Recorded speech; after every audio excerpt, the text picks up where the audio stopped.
बांकीपुर उपचुनाव और अब जब चुनाव प्रचार थम चुका है तो आखिर आगे कौन है और पीछे कौन है इसका आकलन बहुत जरूरी है।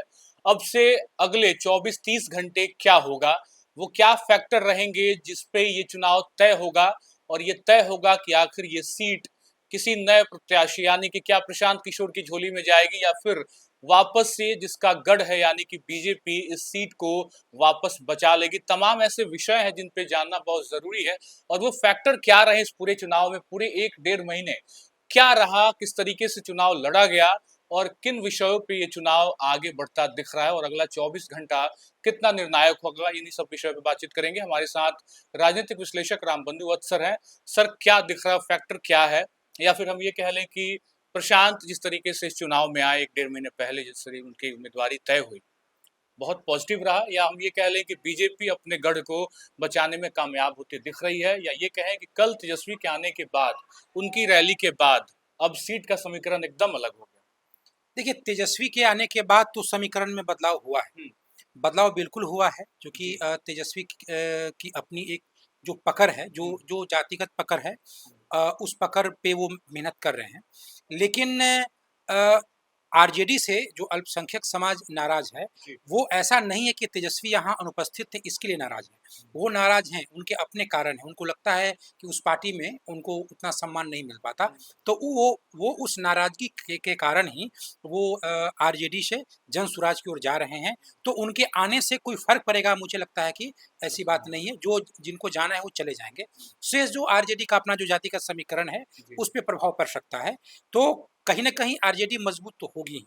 अब आरजेडी मजबूत होगी तो लाजमी है इसका प्रभाव जनसुराज पे पड़ेगा, क्योंकि जनसुराज का जो विस्तार था वो आरजेडी के वोट बैंक से जुड़ा था। हालांकि जनसुराज के जो प्रशांत किशोर हैं, इस चुनाव में वो मेहनत किए हैं और उनकी चर्चा है। देखिए, घर घर में वोटर चाहे जो जिसको दे, लेकिन चर्चा हर जगह प्रशांत किशोर की है। और प्रशांत किशोर की जो राजनीतिक हिम्मत है, उसको इसलिए दाद देनी पड़ेगी क्योंकि बिहार में जातिगत समीकरण का ताना बना रहता है। और बिना किसी आंदोलन के, सिर्फ चुनावी कैंपेन के जरिए वो चाहते हैं कि जो जातिगत समीकरण है वो प्रभावशाली ना हो और लोग आए और वोट दे।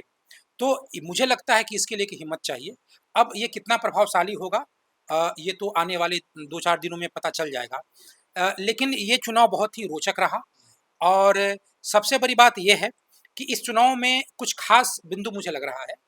अगर हम इस कौन जीते कौन हारे, अगर इसको कुछ देर के लिए छोड़ दें और फिर देखें कि इस चुनाव में क्या खास रहा, मतलब कितना खोया कितना पाया, किस्म का अगर हम आकलन करें, तो मुझे लगता है कि इस चुनाव में सबसे अधिक किसने क्या खोया। अगर हम इस तरीके से देखें कि किसने सबसे ज़्यादा खोने वाला व्यक्ति कौन है, तो मुझे लगता है कि अगर अपना कोई इलेक्टोरल फेस वैल्यू खोया है, तो वो है बीजेपी के राष्ट्रीय अध्यक्ष नितिन नवीन। चूँकि जो इतनी जटिल लड़ाई नहीं थी बांकीपुर में, नितिन नवीन के अपने ही चेहरे पे नितिन नवीन हमेशा चुनाव जीतते थे और शानदार तरीके से चुनाव जीतते थे। 2015 का वो दौर जब लालू यादव और नीतीश एक साथ थे, फिर भी इनके जीत में किसी को शुरू से लेके कहीं से कोई शंका नहीं थी और इनकी जीत हो गई थी। तो वो जो दमदार फेस वैल्यू है, वो इस चुनाव में नहीं दिख पा रहा है।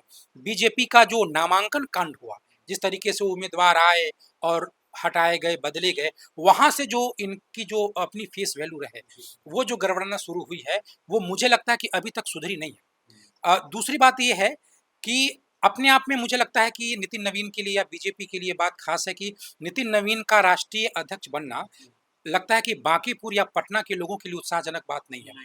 अगर ऐसा होता तो मुझे लगता है कि बहुत ही आसान होता है इनके लिए चुनाव जीतना। हो सकता है चुनाव जीत भी जाए, लेकिन जिस तरीके से 40 चुनावी महारथी आए हुए हैं, तो उनके आने से प्रशांत किशोर को एक अच्छा नैरेटिव करने का स्पेस मिल गया कि अगर नितिन नवीन प्रभावशाली हैं तो ये 40 महारथी क्यों। अब तक तो बिना महारथी के ही नितिन नवीन चुनाव जीत जाते थे। तो मुझे लगता है कि फेस वैल्यू कमा है तो नितिन नवीन का कमा है। दूसरी बात यह है कि किसका फेस वैल्यू बढ़ा है। आप देखें कि कमा नितिन नवीन का तो बढ़ा किसका। मुझे लगता है कि जो बढ़ा है वो बीजेपी के जो प्रत्याशी हैं, नीरज कुमार सिन्हा, उनका।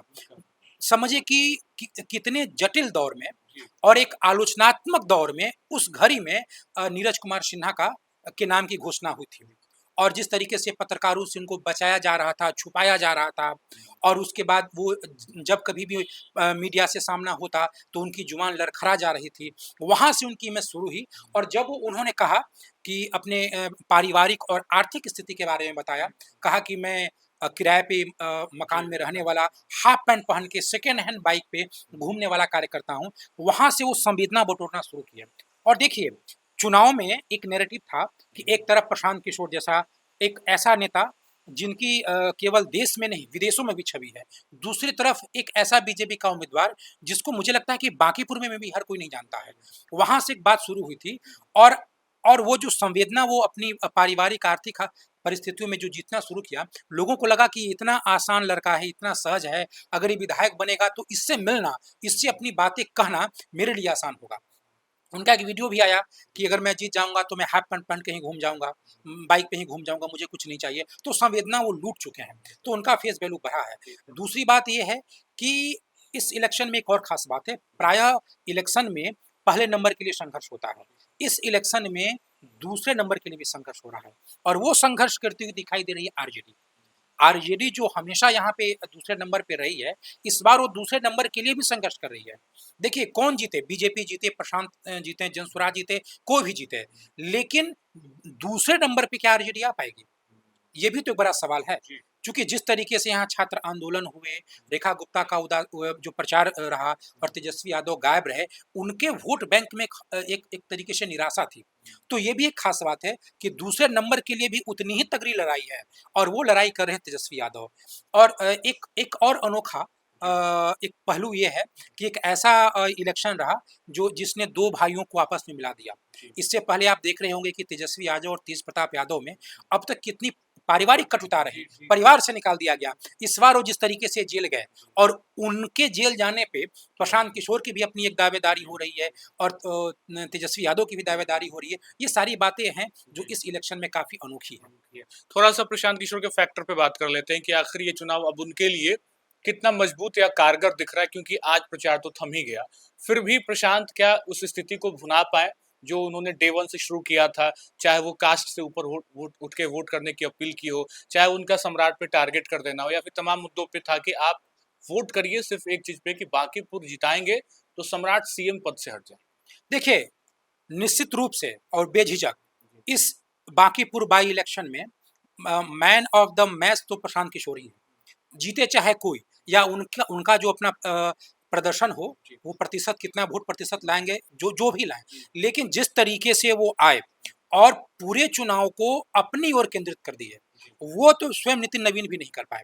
जबकि वो पहली बार बिहार से कोई बीजेपी का राष्ट्रीय अध्यक्ष बना, बिहार से पहली बार कोई नरेंद्र मोदी का बॉस बना, और फिर भी जो चुनाव था वो प्रशांत किशोर की ओर केंद्रित रहा। जब शुरू-शुरू में तो मुझे भी यकीन नहीं हो रहा था कि ये लड़ाई क्या वास्तव में बीजेपी बनाम जनसुराज बन पाएगी। मुझे लगता था कि बीजेपी बनाम आरजेडी ही रहेगी। लेकिन इस चुनाव को आज के डेट में देख लीजिए तो बीजेपी बनाम जनसुराज ही है। बीजेपी के हर नेता अब जनसुराज पे अटैक कर रहे हैं। अब कई अधिकारियों का भी आयकर, इनकम टैक्स आदि का भी रेड पड़ रहा है। तो ये लड़ाई प्रशांत किशोर की ओर केंद्रित हो चुका है, चाहे मतदान प्रतिशत चाहे जो भी रहे। तो ये एक समझने वाली बात है। दूसरी बात ये है कि इस इलेक्शन में प्रशांत किशोर की अच्छी स्थिति है पिछले विधानसभा चुनाव में। उस चुनाव में भले ही वो बीजेपी के कई नेता पे आरोप लगाए या जो भी रहे, लेकिन उनके नैरेटिव में वो दम नहीं था। आज उनके नैरेटिव में दम है, लोग चर्चा कर रहे हैं, और इतना भी तय है कि बीजेपी को जो वोट मिलेगा, उनके वोटर जो वोट देंगे, उनके मन में भी प्रशांत किशोर को लेकर के एक चर्चा है। तो प्रशांत किशोर का जो नैरेटिव है, अब वो तमाम जातिगत समीकरण को धत्ता बताते हुए आए हैं। ये जो इस सीट पे कोई सोच नहीं सकता है कि कोई गैर भाजपाई प्रत्याशी, और वो भी जाति से ब्राह्मण हो और आ जाए। क्योंकि अब तक आप बिहार की सियासी ज़मीन को देखेंगे तो आपको जाति का जो अंकगणित है, उसको तो सजाना ही पड़ता है।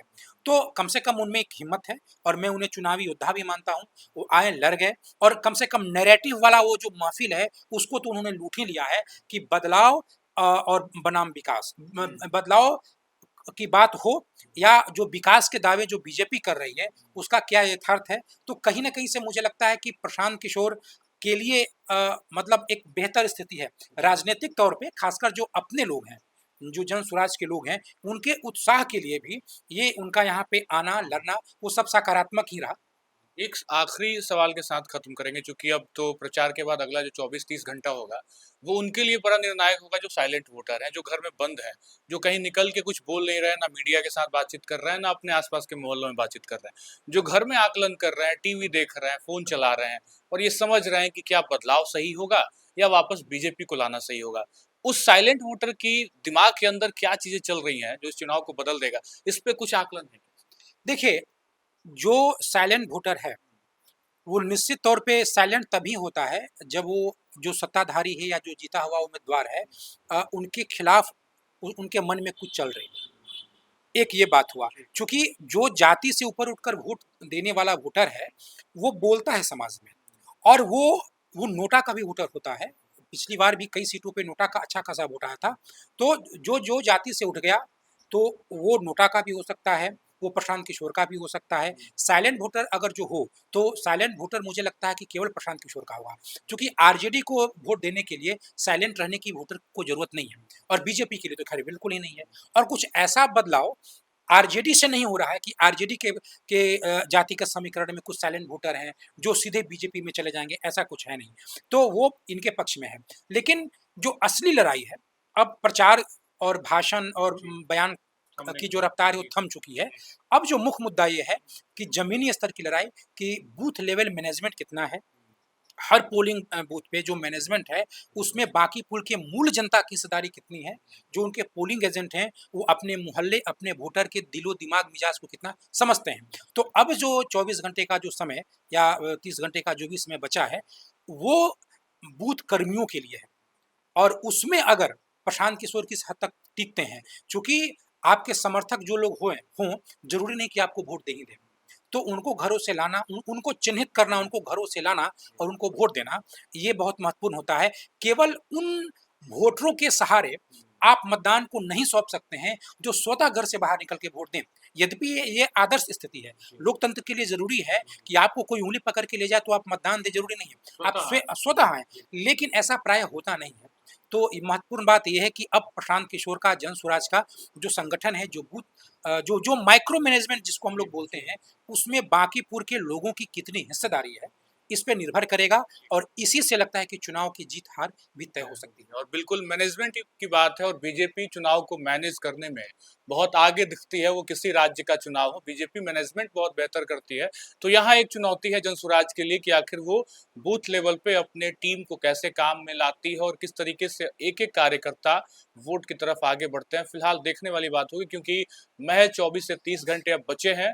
30 तारीख को किस्मत कैद होगी और 3 तारीख को परिणाम आएंगे। फिलहाल पूरी तरीके से जानकारी और एक-एक डेप्थ के एनालिसिस के साथ क्या वो एक्स फैक्टर है, इस पे रामबंधु वत्स सर ने पूरी बातें रखी है। आपको क्या कुछ बेहतर लगा और साथ-साथ आपकी क्या राय है? क्या बदलाव होना चाहिए या फिर जो गढ़ है, वो वैसे का वैसे चलता रहेगा तो ठीक लगेगा? आपकी क्या राय है? कमेंट ज़रूर करिएगा। इस वीडियो में इतना ही। बने रहें खबर अनफिल्टर्ड के साथ। बहुत-बहुत शुक्रिया।